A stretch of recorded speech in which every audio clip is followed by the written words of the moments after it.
Senhor, aleluia.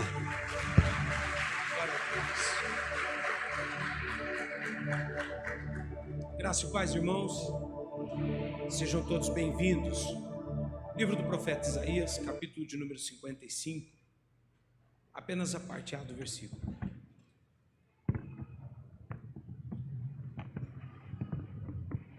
Obrigado, Rayana.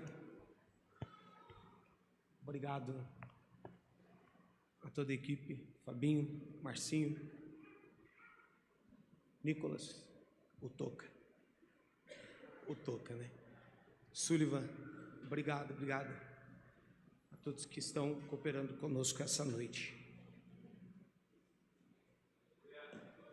Isaías 55, versículo 1. Só a primeira parte, a parte A, onde diz assim, ó vós todos os que tendes sede, vinde às águas.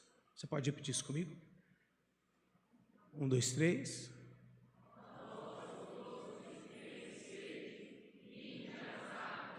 Amém. Pai, nós oramos para que no nome de Jesus Cristo esse lugar seja blindado com o teu sangue. Eu oro para que todo espírito maligno ele caia por terra no poder do sangue de Jesus.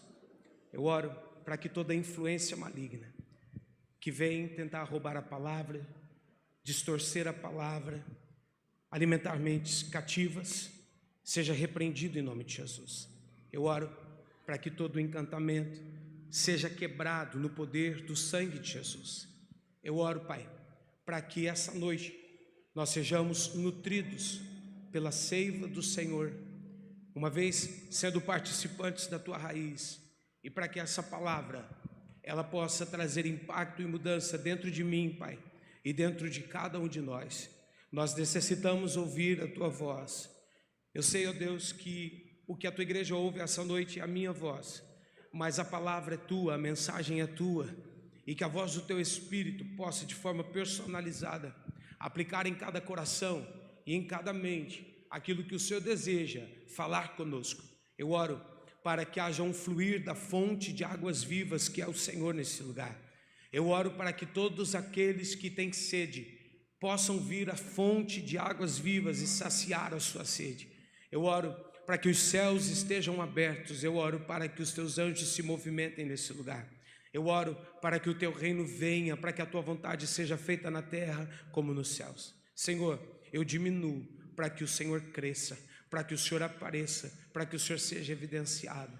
Que a partir desse momento o Senhor assuma pelo teu Espírito Santo o protagonismo desta palavra e desta mensagem, e que o Senhor possa trazer, ó Deus, fortalecimento aos corações, cura aos contritos, que o Senhor possa, Pai, nos trazer clareza diante do que o Senhor está fazendo, diante do que o Senhor está se movendo. Nós tomamos a autoridade do teu nome pedindo para que sobre o nosso conhecimento venha o teu espírito de sabedoria, venha o teu espírito de revelação. Eu oro para que os olhos do nosso entendimento sejam abertos, sejam esclarecidos, e para que nada, Pai, que o Senhor tenha a dizer, a declarar, fique, ó Pai, oculto, mas que haja a revelação, que o Senhor possa mostrar o que está oculto, o que está profundo, o que está escondido, que o Senhor possa trazer a luz, que hoje a tua luz seja acesa e que possamos compreender a tua verdade, o teu desígnio, os teus propósitos, o tempo que estamos vivendo e o que o Senhor tem, Pai, como pano de fundo diante de tantas guerras e de tantas batalhas. Confiamos em Ti, Jesus,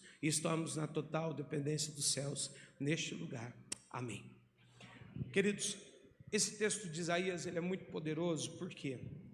Porque assim como Ezequiel, Jeremias, Daniel, Isaías foi levantado dentro do contexto do período de cativeiro babilônico.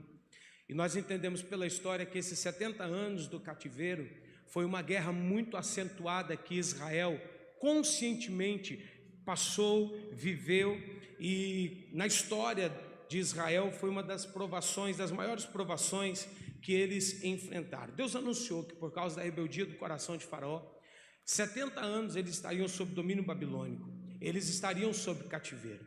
Mas Deus também disse em promessa que ao findar desses 70 anos, eu falei dias, né? 70 anos, ao findar desses 70 anos, o Senhor os visitaria novamente com libertação, o que não os eximiu de durante os 70 anos enfrentarem a maior guerra das suas vidas. Certamente, a Bíblia diz em Salmos que uma geração são 70 anos. Então nós estamos falando de uma geração inteira que foi submetida a um tempo da maior guerra, da maior provação da sua existência. Certamente alguns que já nasceram em cativeiro, ou alguns que eram muito pequenos quando houve a tomada babilônica em Israel, caminhavam sem uma perspectiva, porque o peso da opressão babilônica era um peso muito grande. O peso da opressão, os corações oprimidos em que os filhos de Israel caminhavam, trazia sobre eles uma total desesperança acerca de um futuro. Eles não tinham uma perspectiva boa, eles tinham uma perspectiva que talvez pelo peso da mão opressora, por permanecerem oprimidos nos seus corações, na sua liberdade, talvez o fim de Israel era uma destruição plena, era uma destruição total, era uma destruição completa. Imagine você viver na perspectiva de uma destruição, viver sem a perspectiva de uma melhora, de uma evolução, de uma saída, de um refúgio, viver oprimido debaixo de uma mão opressora, viver com seus corações reféns daquilo que o momento, que a situação, daquele que governa sobre a sua vida tem e pode proporcionar. Mas, e em Deus sempre haverá um mas Deus decidiu visitar Israel para cumprir a primeira palavra. Porque existem palavras que Deus liberou e você não lembra, mas Ele não se esquece. Existem promessas que estão sobre a sua vida e você se esqueceu, mas Deus, Ele vela para cumprir a palavra dEle. Existem coisas que não estão passando pelo seu coração e nem pela sua mente, mas a sua história, ela está sendo escrita por Deus. É por isso que Isaías ele vai dizer: pode uma mãe se esquecer do filho que ainda amamenta? Ainda que essa mãe se esqueça do teu filho, a Bíblia diz: todavia o Senhor não se esquece de vocês, porque na palma das suas mãos Ele tem o seu nome gravado. Deus não se esquece de nós, Deus não se esquece das promessas que Ele fez, ainda que nós nos esqueçamos, ainda como disse Paulo, muitos de nós temos as promessas de Deus por tardia, elas são longânimas, elas vão se cumprir no tempo exato, elas vão se realizar da forma e da vontade de Deus. 70 anos passou, muitos se esqueceram, 70 anos passou e muitos caminhavam pela perspectiva da realidade, pela premissa da realidade, uma destruição total. Mas Deus decidiu visitar Israel, e eu quero dizer que essa noite Deus decidiu visitar Jerusalém, Deus decidiu visitar a sua vida, Deus decidiu visitar a sua casa, Deus decidiu visitar o teu coração com promessas antigas, com palavras antigas, palavras que não caíram por terra com o tempo, palavras que não deixaram de existir por conta das circunstâncias. Como Deus visitou Israel, hoje Deus visita a sua vida para cumprir palavra, para cumprir promessa, para cumprir projeto. Quando Deus visitou Israel, Ele decidiu levantar ainda no cativeiro 4 homens poderosos com palavras de exortação, com palavras de repreensões, mas também com palavras de esperança e também com novas promessas, como essa promessa do texto que nós lemos. Quando ouvimos: vós que tem sede, vinde às águas, não é só uma afirmação, é uma promessa. É uma palavra de paz no meio da guerra, é uma palavra de refrigério no meio da aflição. É Deus abrindo um portal e oportunizando aqueles sedentos de beberem da água, aqueles que estavam com sede de beberem da água. Eu não sei se eu posso fazer um paralelo entre a fome e a sede. Eu acho que sentir fome é horrível, eu acho que sentir sede é tão horrível quanto, mas entre uma e outra eu acho que sentir sede ainda é pior do que sentir fome. Então vem uma palavra de paz no meio da escassez, dizendo: se você tem sede, vinde às águas. Se você tem sede, beba das águas. Pensa na sensação mais horrível que você já teve na sua vida, diante de um dia quente. Aqui em Campo Grande, quando o tempo é para ser seco, é seco com força, né? Nós estamos dentro de uma região que seca a garganta, a pele fica ruim, a condição de vida fica ruim, tudo é horrível. Então há uma necessidade de hidratação. Imagina você precisar de beber água e não ter água. Imagina, dentro desse contexto, Deus visitar o seu povo com uma palavra e com uma promessa dizendo: ei, vocês estão com sede, não estão? Vocês estão passando mal por conta da sequidão que esse tempo oportunizou, diante da sequidão que a tua vida tomou, as rotas que ela tomaram e te trouxeram sequidão, mas não tem problema. Ó, vós que têm sede, vinde às águas, todos os que têm sede, visitem a fonte das águas. Isaías ele vem profetizando já no final do exílio babilônico. E no final do exílio babilônico, ele vem trazendo novas promessas de Deus, como esse texto do capítulo 55, versículo 1, que na verdade, além de uma palavra profética, é uma provocação. Diga provocação. Diga quem está do seu lado hoje, Deus, através da palavra, está te provocando.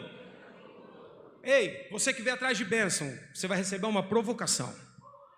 Você que vem atrás de milagres, tem algo mais profundo de Deus para a sua vida hoje. Você que veio buscar resposta, há uma provocação do Espírito Santo de Deus para a sua vida e para a sua realidade. Por que eu digo provocação? Porque todo convite é uma provocação. Todas as vezes que recebemos um convite, cabe a nós, o sim ou não. Cabe a nós aceitá-lo ou rejeitá-lo. Cabe a nós medir o peso de impacto, de importância, de relevância que esse convite tem. Nem todos os convites são bons, nem todos os convites são saudáveis, nem todos os convites são de Deus, nem todos os convites têm uma boa perspectiva para as nossas vidas. Cabe a nós aceitar ou rejeitar, decidir ir ou não. A provocação de Deus em Isaías 55 é um convite. E um convite bom, é o final do exílio. Deus está prestes a visitar o seu povo com libertação, com o retorno a Jerusalém, com aquilo que a alma deles mais ansiava e mais desejava. Então vem o convite que diz assim, ó: aceitem a graça que Deus está dispondo a vocês. Qual é o convite? Vocês querem participar de uma restauração? Vocês querem participar de algo que está prestes a acontecer? Deixa eu dizer uma coisa, a guerra está grande, a guerra está imensa, a batalha está travada, mas você não imagina o tamanho da vitória.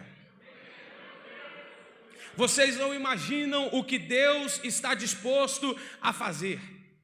Eduardo, nada justifica para mim a intensidade da guerra, a intensidade da batalha, senão o conhecimento que o próprio Satanás tem daquilo que Deus já liberou, daquilo que Deus já entregou, da bênção que Deus já nos deu, daquilo que Deus já colocou sobre as nossas vidas. Eu estou falando que Deus vai visitar promessas recentes, que Deus vai visitar promessas não tão recentes assim, e que Deus, pastor Felipinho, vai visitar promessas antigas, coisas passadas, coisas que pela mente do homem já foi esquecida. Deus vai fazer um mover na nossa vida que é grande demais, que é sobrenatural demais. E na perspectiva da vitória está a batalha, mas hoje Deus está fazendo um convite, e eu tenho esse culto por um dos mais importantes deste ano. Por isso o meu temor em liberar uma palavra aqui essa noite. Eu tenho esse culto como um convite de Deus. Você quer participar dessa restauração? Você quer viver o cumprimento daquilo que Deus disse há 70 anos atrás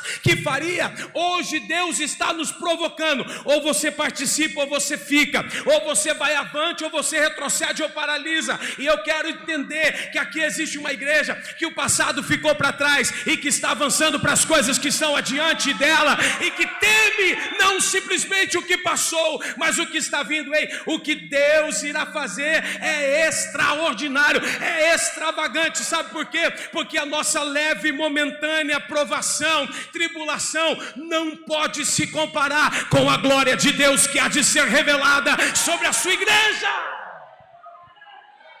Deus está nos convidando a participar de uma restauração e do que está prestes para acontecer. É por isso que o versículo diz: tem sede? A água não vai.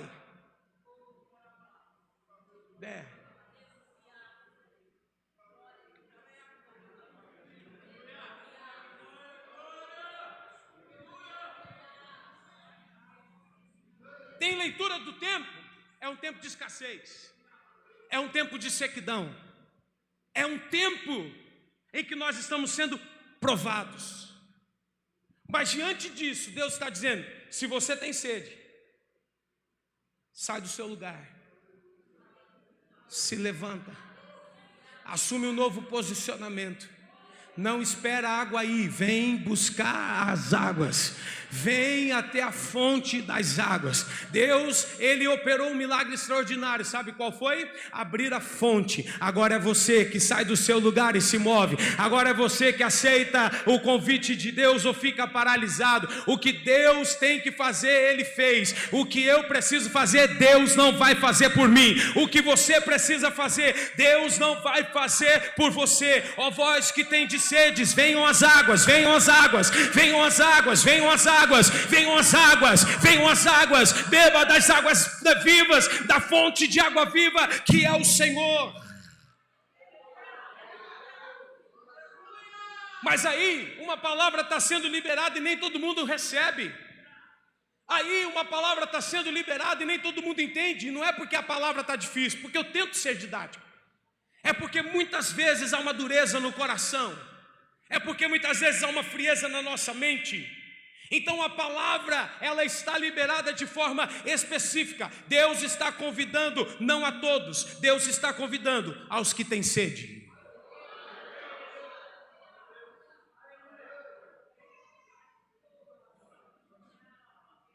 Sou pastor da igreja pela misericórdia, não sou? Olha para mim, você não é obrigado a nada. Você não é obrigado a fazer. Você não é obrigado a obedecer. Você não é obrigado a assumir um novo posicionamento. Não é porque eu estou falando aqui hoje que você é obrigado, não. Não é porque eu estou liberando uma palavra que você tem obrigação de corresponder a ela. Nós não somos obrigados a nada e não é nem meu interesse. Por isso a palavra vem específica. Não é a todos, é a quem tem sede. Nesse contexto, esse sedento não é só aqueles que estão com a boca seca. Não é só aqueles que estão sendo provados pelo clima, pelo calor, pela escassez, pelo tempo de sequidão. Esse sedento, ele tem uma representação profética. E é sobre ele que eu gostaria de discorrer a mensagem dessa noite. Eu preguei em 20 minutos, domingo passado. Agora são 7h06. Eu preciso liberar uma palavra, porque essa é uma das noites mais importantes do nosso ano. E eu quero que você fique aqui comigo, para nós entendermos o que Deus quer fazer e o que Deus quer de nós. Escutem, nesse contexto esse sedento fala de um povo espiritualmente esgotado. Nesse contexto esse sedento fala de um povo cansado do cativeiro. Fala de um povo cansado das ilusões do mundo. Então quando nós falamos sobre os sedentos, nós estamos falando de alguém esgotado espiritualmente, de alguém cansado do cativeiro e cansado da ilusão do mundo. Esse é o sedento. É por isso que a palavra diz: vós que tem sede, esgotado espiritualmente, cansado do cativeiro e das ilusões do mundo, venham e bebam das águas da vida. Do que nós estamos falando? 3 pontos.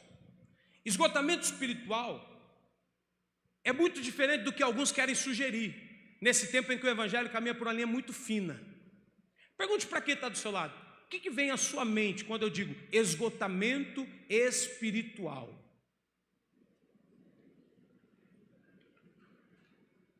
Você pode perguntar para quem está do seu lado: o que vem à sua mente quando o pastor diz esgotamento espiritual? Para nós chegarmos nesse entendimento, eu preciso combater algumas mentiras do diabo. Está aqui comigo? Vocês estão aqui comigo? Eu preciso dizer a vocês que ao contrário do que muitos pensam e ao contrário do que muitos falam, esgotamento espiritual não é quando nós vemos demais a igreja. Esgotamento espiritual não é quando nós estamos em todos os cultos. Não é isso que traz esgotamento espiritual. Esgotamento espiritual não é quando nós participamos dos encontros, somos fiéis, somos afintos. Não é quando nós correspondemos com as chamadas, quando correspondemos com os compromissos. Eu fico com o coração muito entristecido quando alguém acha que 1h30 de uma quarta-feira é esgotamento, prestando culto e servindo a Deus, entregando um nível muito raso de gratidão. 1h30 de uma semana de tantas horas representa 0,08% de toda uma semana. Isso é muito para você? 2 horas de um culto de domingo representa um pouco mais de 2% das nossas horas semanais. Isso é muito para você? E alguns, tomados pelo diabo, eu preciso ser franco, com pensamentos e ideias, como se o esgotamento espiritual é você frequentar todos os cultos. Deixa eu falar uma coisa, só fala assim quem não conhece um culto. Por quê? Porque dessa porta para dentro tem paz, tem alegria, tem prosperidade, tem refrigério, tem descanso, tem palavra, tem alimento, tem o que beber, tem o que comer, tem abraço, tem amor. O que não se encontra dessa porta para fora, dessa porta para dentro, se encontra.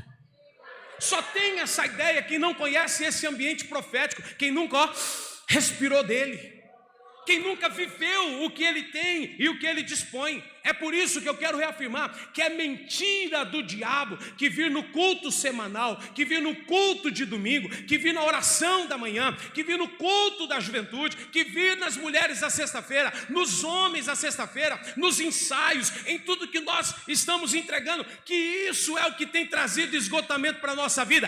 É mentira do diabo. Não é isso que traz esgotamento para a nossa vida, é o contrário.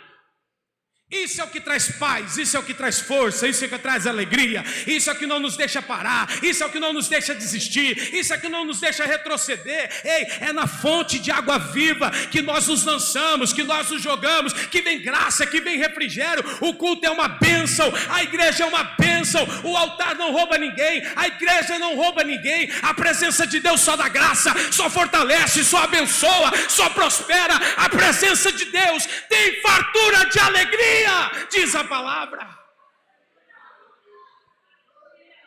Sabe o que traz esgotamento? É esse mundo que jaz no maligno. Sabe o que traz esgotamento? São pessoas soberbas correndo atrás dos frutos da sua ignorância. Sabe o que traz esgotamento para a vida? São pessoas gananciosas que acreditam que tendo milhões na sua conta, a sua vida vai resolver. Mas o que adianta o homem ganhar o mundo inteiro e perder a sua alma? O que adianta nesse mundo onde somos peregrinos e forasteiros edificarmos riqueza, onde a traça e a ferrugem tudo consome? É melhor edificar riqueza no céu, porque lá a traça não consome, a ferrugem não consome. E escutem o que eu vou te dizer, não é fake news. Aquele que há de vir virá e não tardará. Ele está chegando, e quem estiver firmado nele, enraizado nele, não vai ficar na terra, vai subir, vai com ele. Esgotamento espiritual não é o exercício da disciplina espiritual, é o contrário. Até porque se nós vamos considerar o que vale mesmo a pena nas nossas vidas, nós vamos nos deparar com os filhos de Corá. Lembra que eu não consegui ministrar no dia dos pais? Os filhos de Corá. Pensa em um pai rebelde, criando rebelião contra Deus, levantando coisas terríveis contra o Senhor. Os seus filhos olham para ele e dizem: não, eu não posso repetir o padrão do meu pai, porque o meu pai é rebelde não significa que eu sou. Porque o meu pai criou uma rota para a vida dele que foi de afronta a Deus, isso não significa que eu preciso percorrer a mesma rota. Honrar pai e mãe não é repetir erros. Honrar pai e mãe não é repetir padrões de enfermidade de alma, de cativeiro de alma. Eu vou esperar os irmãos sentarem, porque eu disse que essa noite é importante, eu preciso de reverência nesse culto.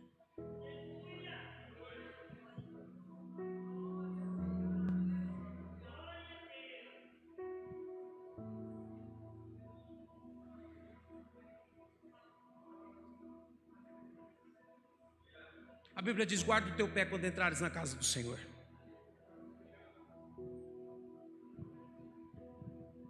Os filhos de Corá olharam o pai rebelde e disseram: não vamos por essa linha. É a decisão dele, a rebeldia dele, não é nossa.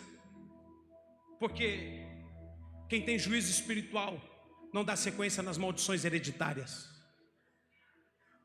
Quem foi exposto à glória de Deus e teve conhecimento da verdade não dá sequência nas maldições hereditárias. O meu pai traiu, eu não vou trair. O meu pai bebia, eu não vou beber. O meu pai fumava, eu não vou fumar. O meu pai se prostitui, eu não vou me prostituir. Eu conheci Jesus, Jesus deu um outro sentido para a minha vida, Jesus mudou o curso da minha história. Essa maldição parou em mim, sabe por quê? Porque a partir de hoje o pecado não me domina mais. E se não me domina mais, o maligno não me toca. E se o maligno não me toca, a minha geração, a minha posteridade, ela está livre da maldição hereditária. Eu preciso de pais, homens de verdade. Eu preciso de mães que tenham a sabedoria de edificação para colocarem um ponto final na maldição hereditária que vem cercando a sua família de outras gerações. Eu preciso que isso seja encerrado em você. Provérbios 26, versículo 2: como o pássaro voar, andorinho vaguear, maldição sem causa não pousa, maldição sem causa não chega. Ei, tira a causa, tira os argumentos do diabo contra a tua família, tira os argumentos do diabo contra os teus filhos, não permita eles viverem uma maldição de vida. Isso tem que se encerrar em você, meu irmão, em você. Então entenda, esgotamento espiritual é fazer como os filhos de Corá fizeram. Escreveram um louvor, os Salmos de número 8, versículo de número 10, 11, 12, projeta para mim. Esgotamento espiritual não é estar com frequência, com intimidade, não é isso que traz esgotamento, é outra coisa, eu vou falar, fica aí comigo. Salmos 84, 10, não colocaram aqui para mim, eu vou falar. Melhor é um dia nos teus átrios do que 1000 no outro lugar. Vou repetir. Melhor é um dia, só um. Melhor é só um dia nos átrios do Senhor do que 1000 em qualquer outro lugar. É melhor estar no átrio do que no sofá da casa. É melhor estar no átrio do que no aniversário do parente. É melhor estar no átrio do que no shopping center.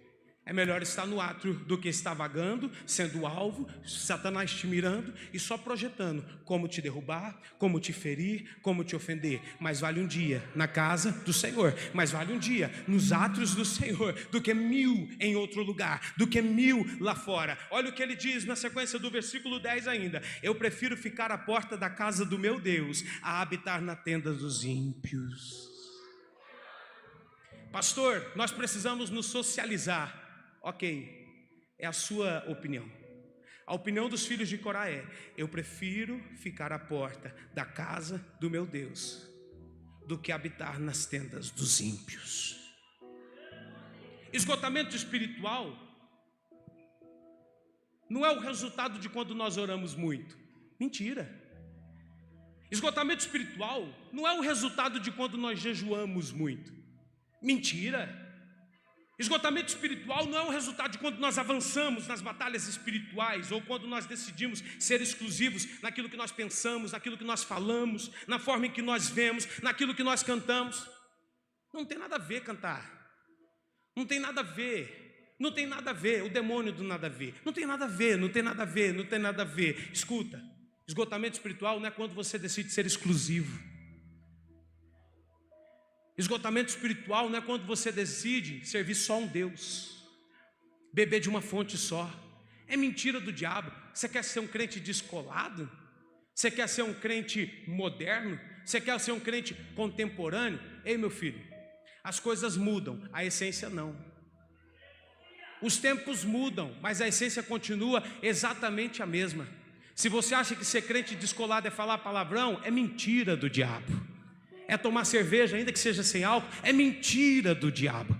Se você acha que ser um crente descolado é poder, deixa o pastor falar para você, isso tudo é mentira. Se você entende que esgotamento espiritual é você ter a vida que você quiser, é você fazer do jeito que você quiser e ninguém te pressionar, ninguém tem nada a ver com a minha vida, é verdade, ninguém tem nada a ver com a sua vida. Só um detalhe importante: nós temos a Bíblia como nossa regra de fé, como a nossa regra de comportamento. A Bíblia, ela é direcionável. Geralmente quem vem com esses argumentos não ora, viu? Geralmente quem vem com esses argumentos não lê Bíblia, não busca a face do Senhor. Sabe por quê? Porque quem ora, quem lê Bíblia, quem busca a face do Senhor, ele não está nem aí para o que vão falar. Ele tem a postura dele, ele persevera. Ele tem a postura dele, ele se alegra. Ei, a Bíblia diz para não julgar. E aí a gente às vezes toma essa palavra como uma defesa pessoal para aquilo que nós estamos fazendo. A Bíblia também está falando para você não julgar quem decidiu ser exclusivo para Deus e viver a vida beata dele para Deus. Se não serve para você, não julga quem faz. Mas uma coisa é certa, quando o alarim da trombeta soar, aí nós vamos ver, porque Jesus Cristo falou que no meio do trigo tem o joio, com uma pequena diferença: o trigo dá fruto, o trigo tem semente, o joio não. Diante do primeiro fogo de provação que veio, o joio se consome todo, ele se torna pó, ele se torna farelo. Mas quando a provação vem para o trigo, ele revela os frutos, ele revela quem ele é, ele revela a sua semente, ele revela quem ele é de verdade. Se preocupa não, no dia da provação Deus mostra quem é trigo e Deus mostra quem é joio.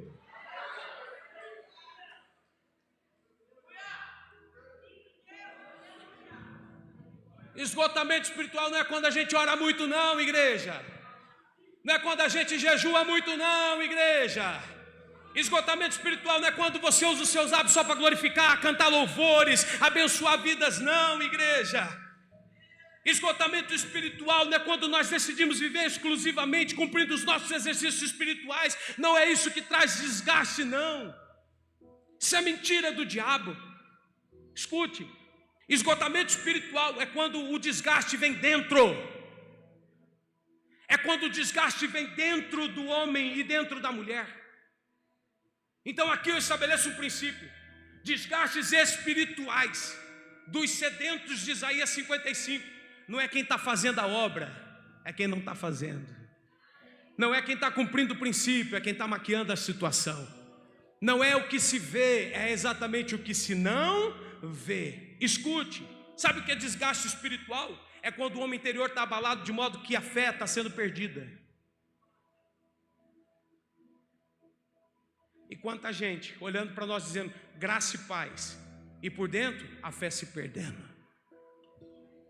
Quanta gente no culto orando em línguas, e por dentro a fé se desfarelando. Não tem vigor de fé, não tem fé firmada em Deus. No primeiro vento quer tombar, na primeira provação quer questionar, quer duvidar. Escuta, desgaste espiritual é o que está acontecendo por dentro, não por fora. É o que está acontecendo onde eu não vejo, não diante do que eu vejo. Alguém do teu lado hoje pode estar vivendo um grande e terrível desgaste espiritual, mas por causa da cara dele, da postura dele, você acha que está tudo bem. Vou me dirigir a você. Por fora, ó, e por dentro, a fé desfarelando. Por dentro, a alegria de servir. Pastor, eu quero sair do altar. Pastor, eu quero alguém para me substituir.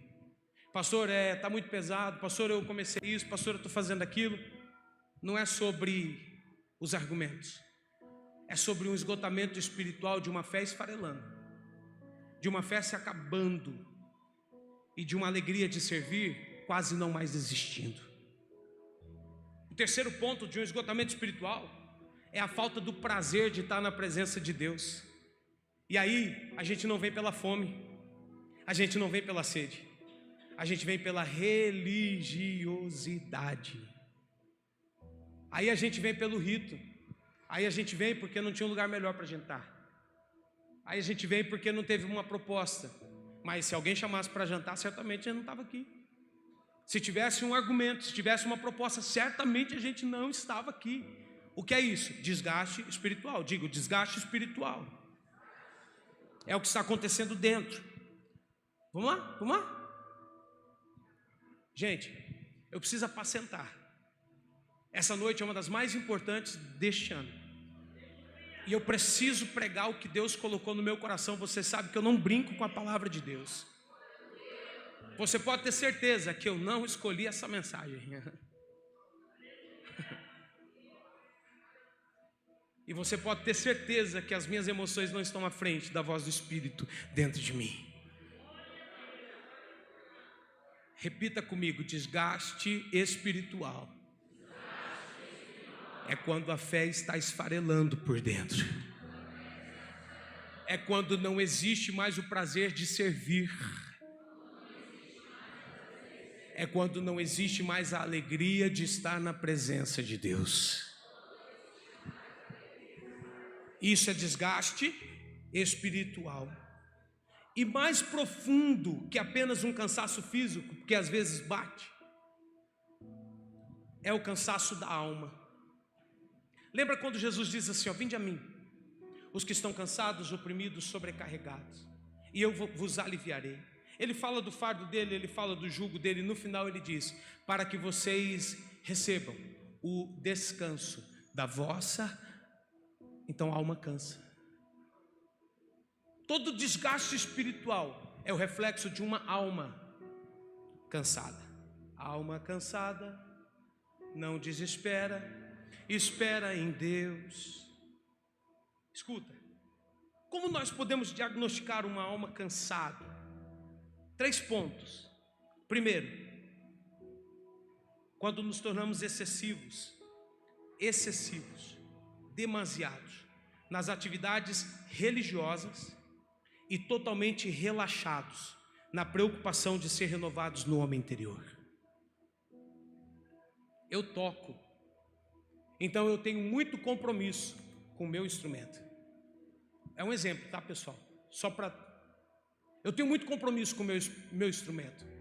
Eu toco, eu me dedico, eu estudo, eu sou um excelente músico, eu sou um excelente ministro, mas eu não me preocupo com o meu interior. Eu não oro para isso, eu não jejuo para isso. Eu sei que a adoração da igreja passa por mim, porque eu estou aqui. Eu sou um ministro, eu estou no altar. E aí, a gente leva isso com a barriga por algum tempo. Mas chega um tempo que isso aqui não faz sentido nenhum mais. Que estar no altar é só estar numa plataforma. Eu confio na oração de quem está ali. Eu confio no jejum de quem está aqui. Eu confio na espiritualidade de quem está aqui na frente. Como se a responsabilidade não fosse minha. E aí, cansaço de alma. E aí, desgaste emocional. Desgaste espiritual. E aí, consequência. Porque procrastinar, levar com a barriga, uma hora, a coisa acontece. Escute. Quando eu sou muito excessivo na atividade religiosa e relaxado na minha preocupação em ser renovado no homem interior, eu revelo o cansaço da minha alma.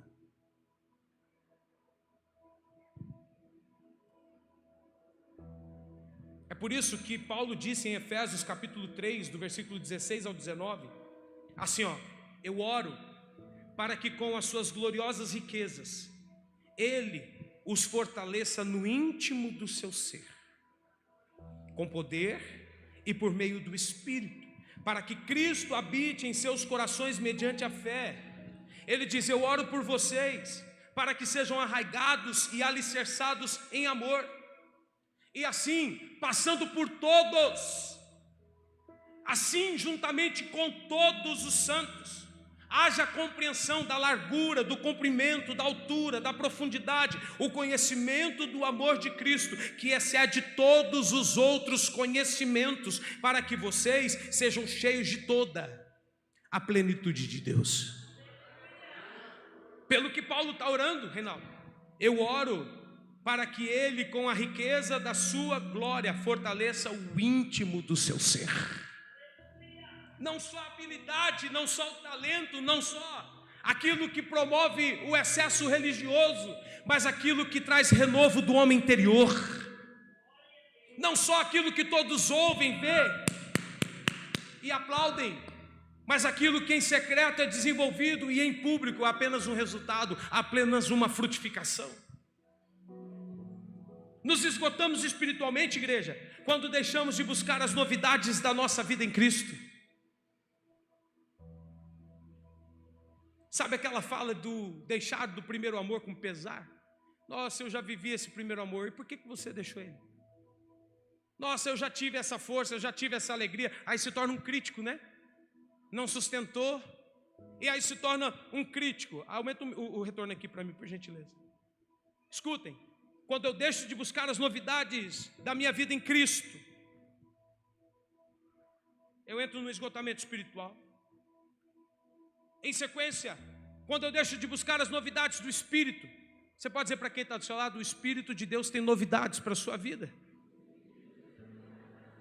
Do que o Senhor está falando? Quando eu deixo de buscar novos dons, novos talentos, novos frutos do Espírito, quando eu deixo de buscar novas aptidões, novas realidades de vida com Deus, quando eu deixo de buscar as novas expressões da multiforme graça de Deus, eu entro no esgotamento espiritual. Ou seja, muitos de nós, presta atenção nisso, igreja, querem moldar a sua vida espiritual com o padrão do mundo. Muitos de nós estamos querendo trazer a realidade da cultura do mundo para a nossa vida espiritual. De que jeito, pastor? Trazendo para as nossas vivências o mesmo conformismo que o mundo caminha. Já andei um pouquinho, tá bom. Já aprendi um pouquinho, tá bom. Já consegui as minhas oportunidades, tá ótimo. Já toco, já canto, já prego.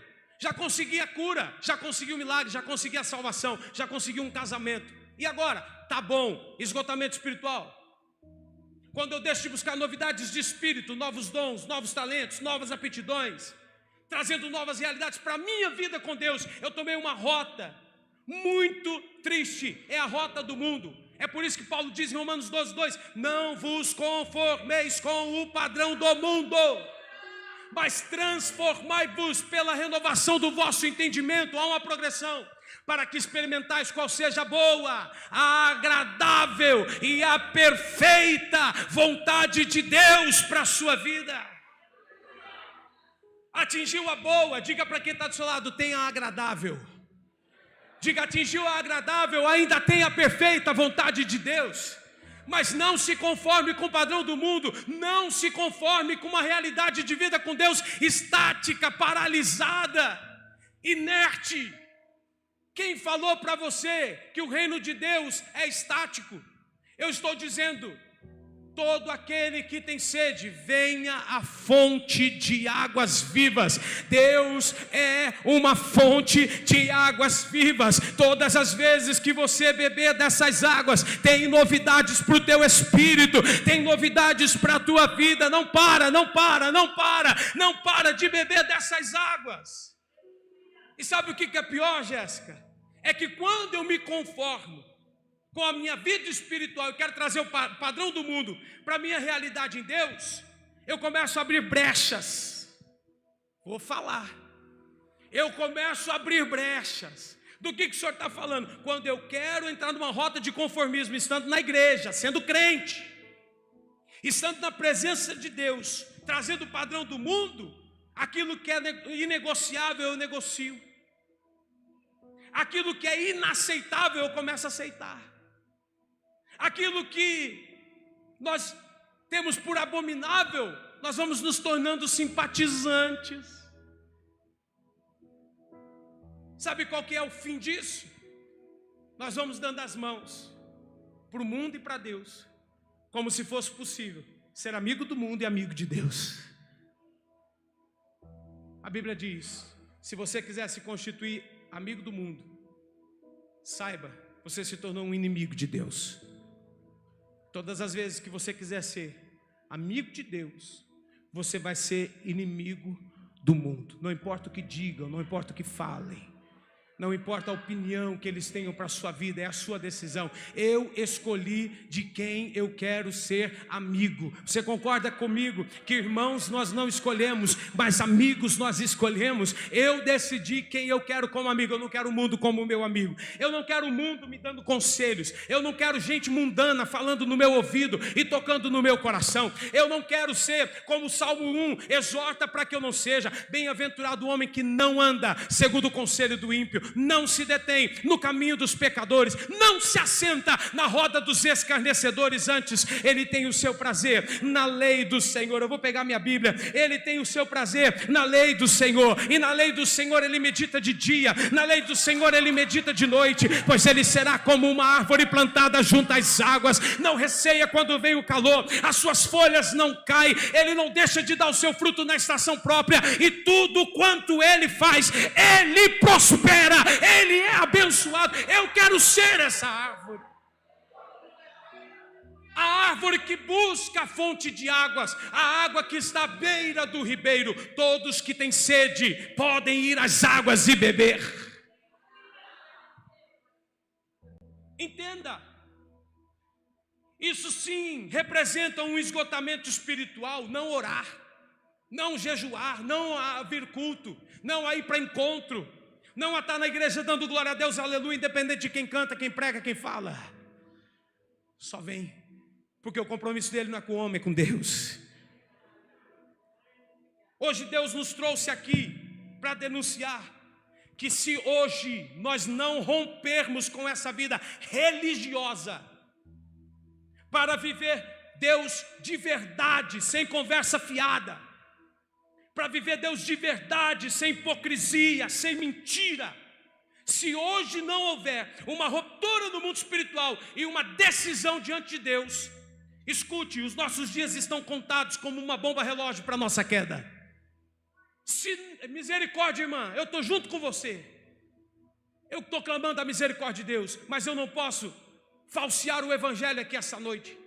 Se hoje nos retermos a uma vida de padrão religioso e não uma vida com Deus, não uma vida ligada em Deus, não um jambuzeiro que foi enxertado nele e se fez participante da raiz e da seiva, se nós estivermos só do lado dele para sair na foto, como se fosse, se nós estivéssemos dentro de uma igreja só para alimentar as nossas redes sociais no dia de domingo, não tendo compromisso, não tendo vida, não tendo oração, não tendo busca, em meio a uma guerra tão grande, está indiferente.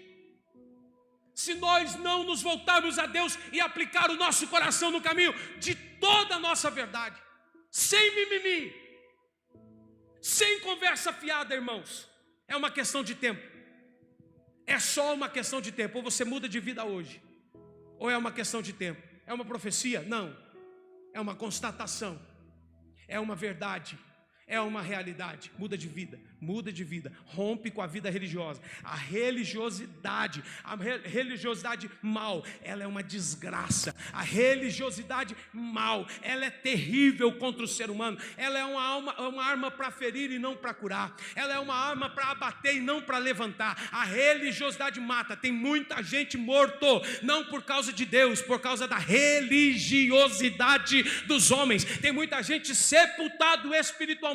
Por quê? Porque a bomba relógio estourou na vida dele e ele caiu, não perseverou. O pecado bateu a porta e ele cedeu. O adultério bateu na porta e ele cedeu. A fornicação bateu na porta e ele cedeu. A masturbação bateu na porta e ele cedeu. A prostituição bateu na porta e ele cedeu. A droga bateu na porta e ele cedeu. Tem pecado demais porque não estava em Deus, não estava em Cristo, não estava bebendo da fonte das águas, fez cisternas e começou a beber de água de poço, de água de cisternas rotas. Deus quer mudar essa realidade. Deus quer nos trazer de novo para a fonte de água viva que é Ele. Deus quer nos trazer vida.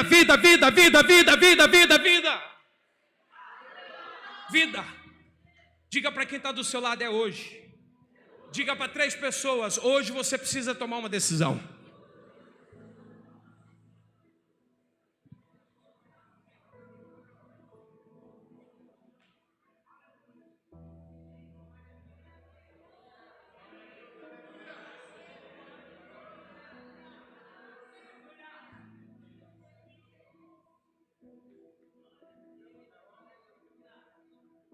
Não tem idade hoje, tá?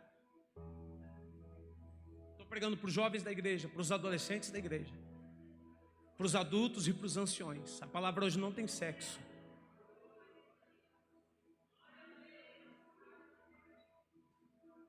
Segundo reflexo de uma alma cansada: decepções, frustrações e feridas. Toda alma cansada, ela passa por decepções. Quando as suas expectativas são quebradas. Toda alma cansada passa por frustrações. Quando o esforço parece em vão. Toda alma cansada, ela pode ser ferida. Quando o coração é machucado. De forma objetiva, a decepção é o resultado de uma expectativa frustrada. Sabe quando você põe expectativas em alguém? Sabe quando você põe expectativas em uma situação? Ou até mesmo em Deus. Coloquei uma expectativa em Deus e as coisas não aconteceram do jeito que eu imaginei, que eu pensei. O problema é que se você se sente frustrado ou decepcionado, com alguém, com situações e até mesmo com Deus, e dependendo do tempo que essas decepções existem na sua alma, o acúmulo das mesmas enfraqueceram o seu coração e roubaram de você a sua confiança, principalmente em Deus. Se cumpriu Provérbios capítulo 13, versículo 12: a esperança adiada faz adoecer o coração. Qual é a realidade? Um coração enfermo. Qual é a realidade? Um coração doente. Pelo quê? Pelas decepções. O que isso resulta, pastor? Uma alma cansada. O coração perdeu o brilho da fé. O coração está tomado por um desânimo e, sobretudo, por desconfiança. Alguém frustrou e, por causa desse alguém, você não confia mais em ninguém. As situações te decepcionaram e, por causa disso, você não tem sonhos mais. Você olha para o futuro e não ri, como a mulher de Provérbios 31. Você olha para o futuro e estou vivendo como Deus quiser, só estou levando a vida. Acorda no dia e diz: mais um dia, só estou existindo. Não tenho sonhos, não tenho projetos, não tenho uma expectativa, não tenho uma alegria futura. Coração doente, alma cansada, decepções. Mas existe um caminho. Não se feche espiritualmente, por favor. Não se feche emocionalmente. Reconheça que Deus, Ele é perfeito, Ele não falha. Não foi Deus que errou, foram as minhas expectativas. Não foi Deus que falhou, foi o que eu imaginei que aconteceria, mas não aconteceu. Sabe quem me enganou? Não foi Deus. Quem me enganou é o que Jeremias disse, foi o meu próprio coração. Um coração doente e que agora mantém a minha alma cansada. Em Salmos capítulo 62, versículo 5, o salmista disse assim, somente em Deus, diga somente em Deus. Ó minha alma, espera silenciosa, porque dele vem a minha esperança. Diga 3 vezes comigo, somente em Deus. Mais uma vez. Mais uma vez. O terceiro ponto para identificarmos uma alma cansada são as frustrações. Sabe quando você trabalha. Ora. Luta. E nada muda. E nada acontece. Sabe aquele sentimento, eu fiz tudo certo. Eu fiz o que eu precisava fazer e mesmo assim deu errado. Mesmo assim não aconteceu. Resultado, cansaço espiritual. Mais do que isso, a perda de propósito. Eu orei e não deu certo, vou parar de orar. Eu trabalhei e não conquistei, vou parar de trabalhar. Eu lutei e nada mudou. Hoje eu deixo de lutar. Sabe qual que é o efeito dentro disso, além da perda do propósito? A sensação de inutilidade, ou seja, não adianta. Você entrou aqui essa noite com essa palavra. Você entrou aqui essa noite com a voz de uma alma cansada falando à sua mente. Não adianta. Não adianta. Você entrou em comparação com outras pessoas. Tem gente que tem muito menos do que eu tenho e é mais feliz do que eu sou. Tem gente que faz tudo errado e parece que para ele dá tudo certo. E para mim que faz tudo certo parece que dá tudo errado. A comparação é a maior desgraça que existe na nossa vida. Mais do que isso, esfriamento no serviço. Pastor, é o que eu mais ouço, hein? Eu vou dar um tempo do altar. Eu vou parar de servir por um tempo, até que eu me ajuste em algumas coisas aí. Eu estou mexendo com outras áreas, eu estou fazendo isso. Escuta, foi a resposta de Pedro para Jesus em Lucas capítulo 5, versículo 5. Mestre, eu trabalhei a noite toda. E tendo trabalhado a noite toda, sabe o que eu apanhei? Nada. Sabe qual foi o resultado do meu trabalho? Redes vazias. Aí eu vou lembrar os pentecostais da música do Samuel Mariano. No final eu canto Carraiana. Ele vai nos levar para o lugar da frustração. No lugar onde nós fomos marcados com essa palavra, esse sentimento, com esse fardo sobre a nossa alma. É onde Deus obrigado pelo aleluia, irmão. É onde Deus vai fazer o milagre acontecer na nossa vida. Porque o milagre da nossa vida não é quando nós imaginamos ou criamos expectativas, é quando nós obedecemos, porque o versículo diz: mas quando obedeceu novamente pela palavra de Jesus, o milagre aconteceu. Diga para quem está do seu lado: não desista. Diga: recomece. Fala de novo: recomece. Diga: mas recomece pela palavra de Deus. Jesus falou: lança a direita do barco. Jesus falou: lança as suas redes. Jesus falou: faze-te ao mar alto. Jesus falou: vamos de volta para o lugar da frustração. Pedro disse: Senhor, nós não apanhamos nada, nós trabalhamos a noite inteira, mas eu vou recomeçar a minha trajetória, eu vou refazer o meu trabalho, eu vou cumprir de novo em obediência à sua voz. Senhor, por mim eu não faria, mas pela tua palavra eu recomeço, pela tua palavra eu reinicio, pela tua palavra eu tomo de novo o propósito que o Senhor me entregou.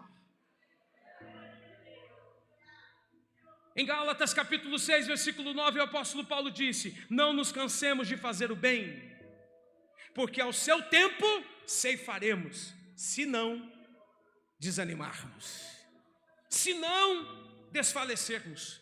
Olha para mim, continua: não se cansa de fazer o bem, porque no tempo certo vem colheita, vem a ceifa, vem resultado, se no meio da trajetória não desanimarmos, se no meio da trajetória não desfalecermos. Ou essa palavra toma o teu coração, ou o que eu prego hoje é uma mentira.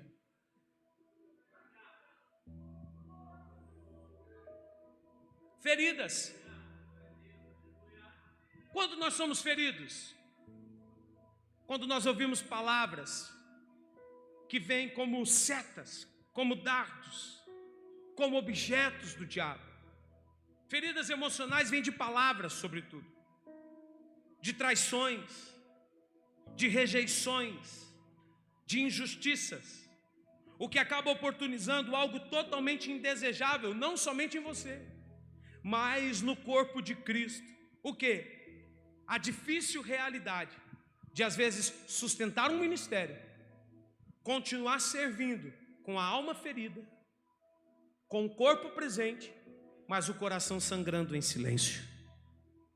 Eu não quero ministros da casa servindo por compromisso e com o coração sangrando, porque no livro do profeta Isaías a palavra disse assim: ó, sara-me, Senhor, e eu serei sarado.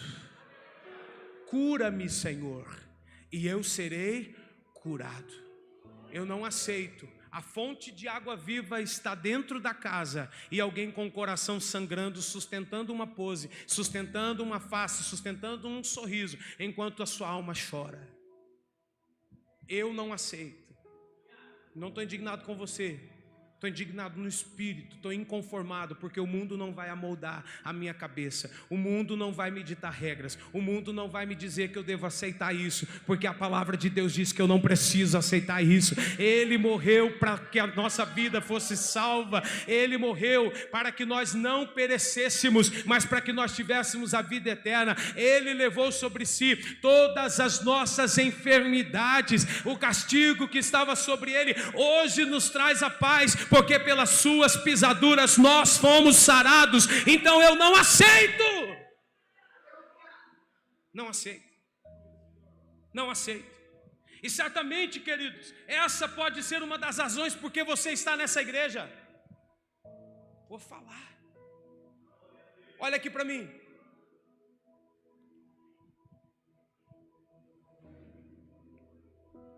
Eu bati na porta da tua casa te chamando para você vir para essa igreja. Eu te convidei para fazer parte dessa igreja. Foi Deus que te plantou aqui. Foi Deus que te colocou aqui. Nenhum dos senhores pode se levantar aqui hoje dizendo: pastor, muitos de vocês me conheceram pregando em outras igrejas, em outros lugares, mas eu sempre tive, irmãos, respeito, sempre tive ética cristã, de nunca assediar ovelha nenhuma de outro aprisco, de outro rebanho, de outro pastoreio. Eu não tenho do que me envergonhar acerca disso. Ninguém pode se levantar e apontar o dedo para mim sobre isso, Mas se Deus te trouxe para esse ministério, se Deus te trouxe para essa igreja, certamente pode ser por esse propósito. Sabe por quê? Porque o dia que o meu pai falou assim, a igreja vai chamar Jerusalém. Eu falei, Jerusalém? Falei, amém. Vamos estudar Jerusalém, vamos, né? Sei, a cidade santa, óbvio. Mas espera aí, não é um nome, é uma identidade. Não é um nome, é um desígnio profético, tem missão, tem propósito. Jerusalém por quê? Jerusalém para quê? 147, põe aí por favor, 2 e 3 de Salmos.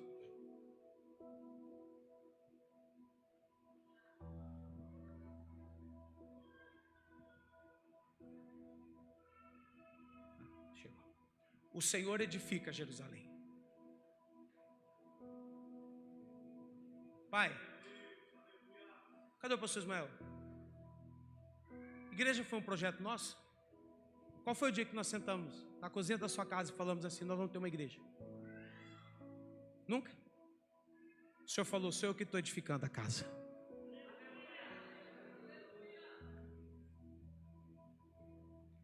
Sou eu que estou fundando a igreja. O Senhor falou, eu edifico Jerusalém para congregar os dispersos de Israel. Você não está aqui por acaso. Versículo 3, por favor. Ele sara os que têm um coração quebrantado. Ele trata das feridas deles. Você sabe como você chegou aqui? Muitos de vocês, nós não geramos na fé. Temos hoje dado paternidade espiritual. Mas muitos de vocês eu não ganhei e nem batizei. Você chegou aqui ganho e batizado por outras pessoas. Para mim não é um problema. Eu tenho certeza que Deus levantou Jerusalém para esse tempo, para esse momento. Isso não é um problema para mim. Só que muitas vezes nós estamos aqui de braços abertos e alguém está desconfiando da nossa postura, do nosso caráter, desconfiando das nossas intenções e motivações. E eu não julgo, eu apenas entendo que as feridas nos fazem isso, que corações quebrantados fazem isso acontecer. Agora, certamente, se Deus te colocou neste lugar, não foi para nós alimentarmos as suas feridas, não foi para numa mentalidade mundana nós sustentarmos feridas desse tamanho abertas. Não. Se essa é a realidade de muitos que adentraram por essas portas, eu posso compreender em Deus por intermédio dessa palavra, que certamente essa deve ser uma das razões do porquê você está em Jerusalém hoje, para que nós como igreja cumpramos a missão que Deus nos designou pelo texto que nos norteia: sarem os quebrantados de coração e atem as suas feridas. Portanto, eu não posso me isentar do propósito, e eu peço para você, não fuja dele também. Eu não tenho nada contra ninguém aqui, mas se eu libero uma palavra, não é para te ferir mais, é para te curar.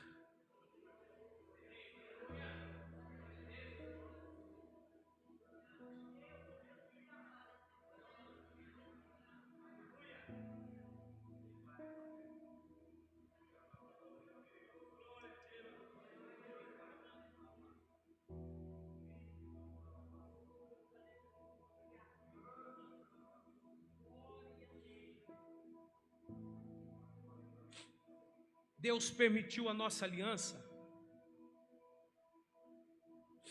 Vamos para a cura. Lembrando que não somos nós que curamos. Se é que temos algum êxito nisso, foi ter aprendido o caminho da fonte.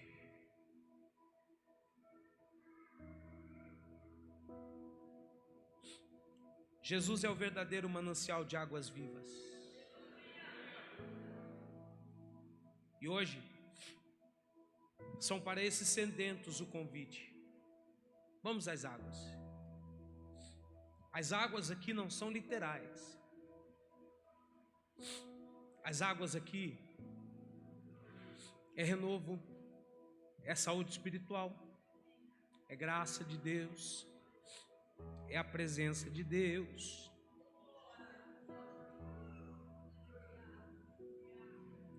Jesus é a fonte. Jesus é a fonte.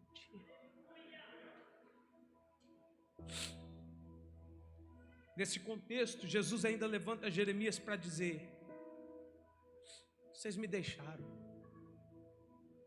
Capítulo 2, versículo 13. Deixaram o manancial de águas vivas, cavaram cisternas que não retêm águas. O esgotamento espiritual é o resultado de se afastar da fonte. Quando tentamos sustentar uma vida espiritual com a nossa força e acabamos secos. Deus é a fonte da verdadeira vida, queridos. Quando nós nos afastamos de Deus buscando cavar as nossas próprias cisternas, nós estamos tomando rotas como soluções humanas que não sustentam, não saciam, não curam. É por isso que para muita gente orar está difícil. O desânimo está forte, sem entusiasmo nenhum. Não temos prazer na palavra. Estamos irritados com tudo, com todos. Estamos nos sentindo sozinhos. Estamos nos sentindo inúteis. Eu proponho alguns caminhos aqui essa noite, finalizando a mensagem, para que essa decisão seja tomada e encontramos novamente as fontes. Precisamos reconhecer o nosso cansaço. Senhor, eu cansei. Minha alma cansou. Meu coração cansou. Eu preciso ser renovado. Eu preciso parar e descansar na sua presença, ouvir a sua voz que é mansa, que é suave. Eu preciso voltar à fonte de águas vivas, que é o Senhor Jesus. E eu só termino assim, o louvor pode subir, dizendo que às vezes permanecer nessa fonte é a resposta que a gente precisa. Vocês lembram de Elias? Em 1 Reis, capítulo 18. Olhem para mim, deixa eles subirem. Vou finalizar a mensagem. Elias viveu o maior avivamento do Antigo Testamento. Eu ouso dizer que o avivamento que Elias viveu foi maior que até que o de Moisés. Eu ouso dizer. 450 profetas de Baal, Monte Carmelo. Elias os desafia dizendo: vamos ver quem é o Deus verdadeiro. Comecem por vocês, clamem Baal. Gritem, se cortem, se mutilem. Façam o que vocês quiserem. Vamos ver se Baal responde. Eles começaram o clamor e não teve respostas. Avançou-se o dia e eles não teve resposta. Elias começou a dizer: gritem mais alto. Ele pode estar não ouvindo vocês. Falem mais alto. Imagine a voz alta e o grito de 450 pessoas.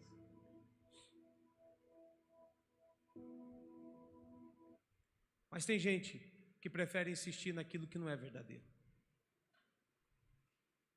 O que a gente está vivendo hoje, igreja, é um desafio de fé, igual o Monte Carmelo.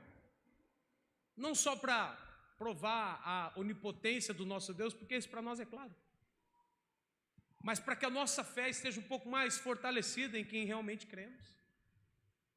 Então eles insistiram, e nada aconteceu.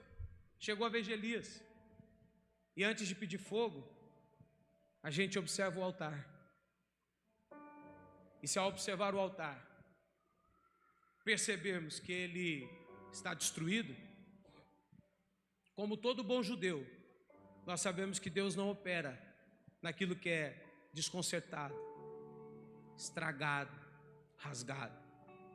A shalom de Deus, a paz que excede todo entendimento, é o nada quebrado, é o nada faltando, é o nada fora do lugar. Antes de Elias pedir fogo, ele repara o altar. Ele repara o altar, apresenta o seu sacrifício, joga água, e quando ele dobra os joelhos e começa a clamar, vem fogo do céu, consome o holocausto até que se tornasse em cinzas. Não só o holocausto, consome os 450 profetas de Baal. Eu oro essa noite para que Deus derrame fogo sobre nós, e tudo aquilo que não é uma verdade que seja consumido. Que Hebreus, pastor Filipinho, se cumpra, porque o nosso Deus, Ele é um fogo consumidor. Que o fogo de Deus, Ana Paula, consuma a mentira, consuma a falsidade, consuma as invenções e o engano. Então tudo é consumido, inclusive os profetas de Baal. Isso traz uma ira grande para Jezabel. Então Deus dá uma direção dizendo: olha, corre, se esconde, porque lá no capítulo 19 nós vamos ver esse Elias perseguido depois de uma grande vitória espiritual, depois de um grande avivamento, colapsando emocionalmente, colapsando espiritualmente.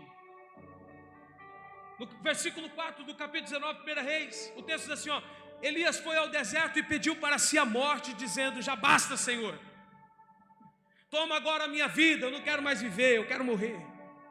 Eu não quero ficar na mira de uma perseguição, eu não mereço isso.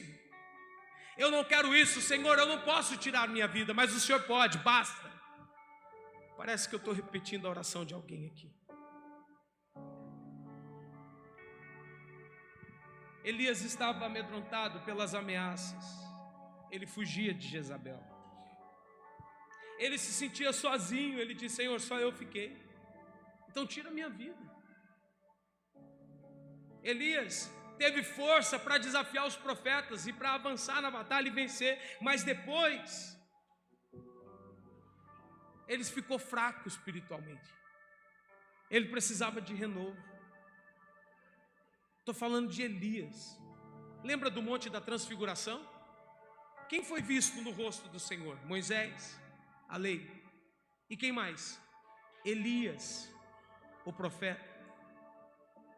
Lei, profeta, sacerdócio, rei, tudo se cumprindo nele. Elias colapsou emocionalmente, colapsou espiritualmente. Elias pediu a morte. Elias viveu a síndrome da solidão, dizendo: só eu fiquei, tira a minha vida.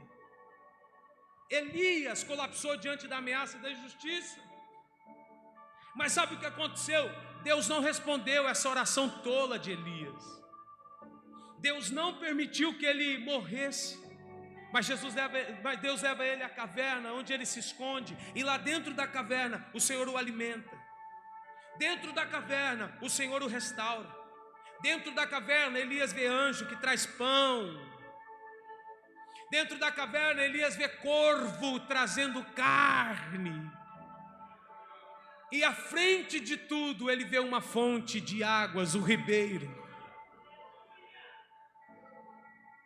A fonte da água é sinal de Deus, se eu paro ou se eu continuo. A fonte das águas é resposta de Deus, se eu firmo aqui ou se eu avanço. Sabe por que eu afirmo isso? Porque lá no versículo 7 do capítulo 17, o texto diz assim: e passado dias o ribeiro secou, porque não chovia na terra. Escute. O sinal de Deus que o tempo na caverna havia acabado foi a fonte das águas. Deus sustentou Elias com pão raiana e as águas do ribeiro.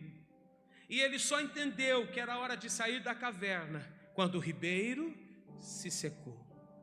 Antes de o ribeiro secar, Deus havia mandado Elias se esconder.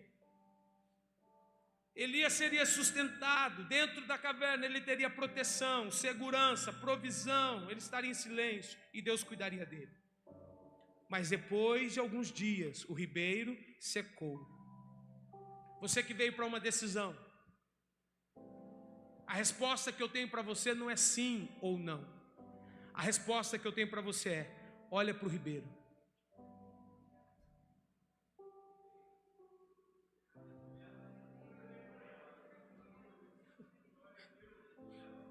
Tem água? Fica. Secou? Sai. Olha para o ribeiro. Águas fluem de mananciais. Não depende do homem decidir se o ribeiro vai ter água ou não. Isso é de Deus.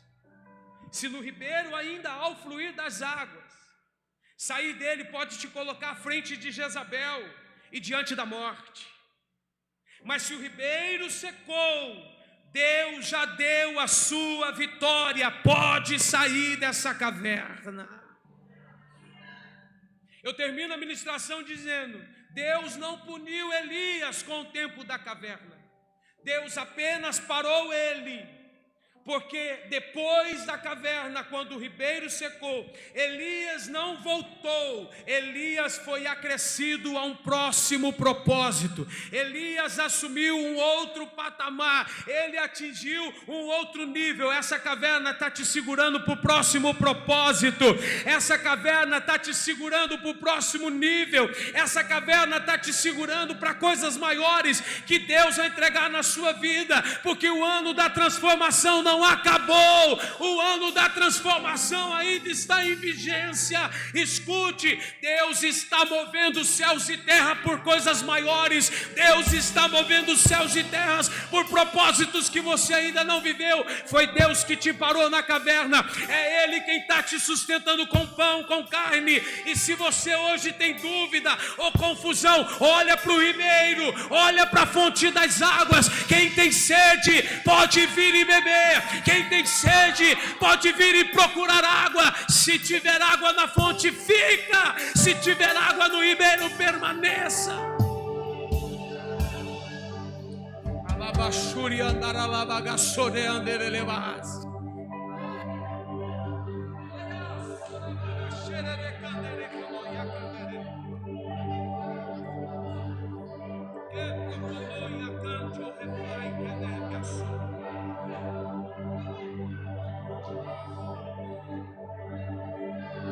A fonte de água viva está aqui.